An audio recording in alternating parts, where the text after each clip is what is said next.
changing your life one story at a time. This is the Chicken Soup for the Soul podcast with Editor-in-Chief Amy Newmark. Hey, it's Amy Newmark with your daily dose of Chicken Soup for the Soul inspiration to make you simply happy.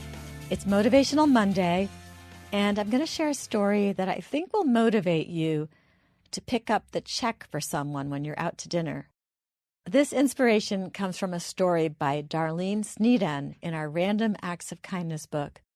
Darlene and her husband Mike were out at their favorite restaurant to have a special dinner in honor of their anniversary. But their table wasn't ready, so they decided to wait at the bar.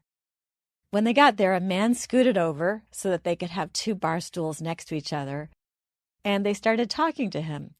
He said he was there on business, but he had some time off, and he wanted to know about some things he could do in the area.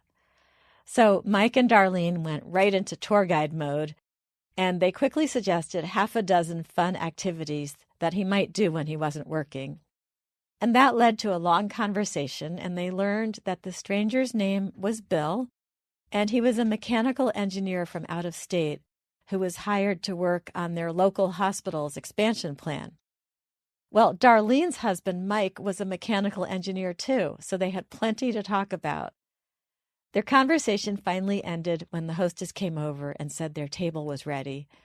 And it was then that Darlene mentioned to Bill that they were out for their wedding anniversary. They had a great dinner, and then they asked for the check. But instead of a bill, what they got was a note from their new friend, Bill. And the note said, "Thank you again for talking to a stranger. I really appreciate your kindness. Dinner is on me." From Bill. They tried to go and thank him at the bar, but he was gone.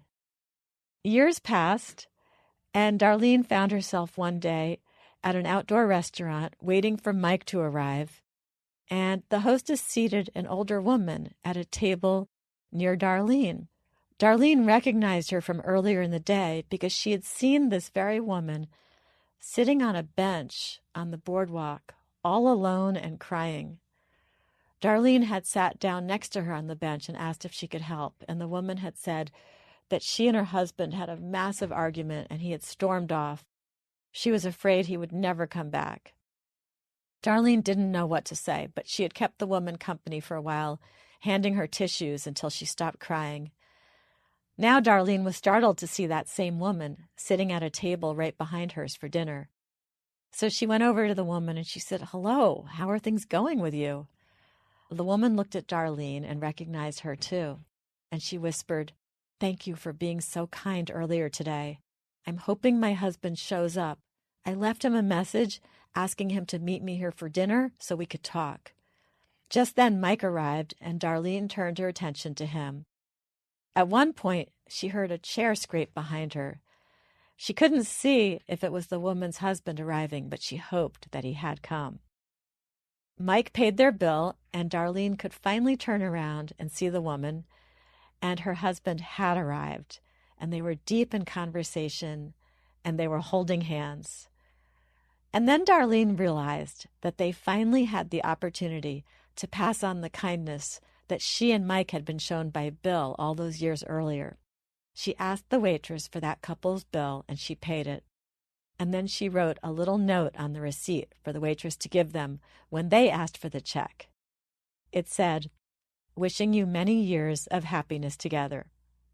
Thanks for listening to the Chicken Soup for the Soul podcast today. Tomorrow is Tip Tuesday, and we're going to talk about spring, which is on the way, and gardening, and all the psychological benefits of gardening, including for children.